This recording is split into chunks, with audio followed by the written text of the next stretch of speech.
Naresolba na ng Philippine National Police o PNP sa tulong ng Internal Affairs Service ang nasa mahigit sa 4,000 kasong administratibo ng mga pulis. Sangkot dito ang nasa 6,000 pulis kung saan mahigit 1,000 ang naalis na sa serbisyo.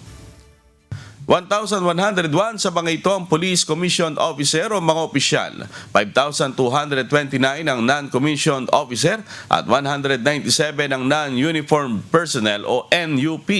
1,120 na ang inalis na sa serbisyo habang nasa 1,425 na pulis naman ang pinatawan na ng suspensyon.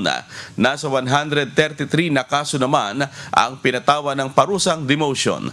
Pinagsabihan naman ang nasa 351 kaso, 37 kaso naman ang binawian ng sweldo, 36 ang pinatawan ng restriction at 51 kaso ang tinanggalan ng pribilehiyo.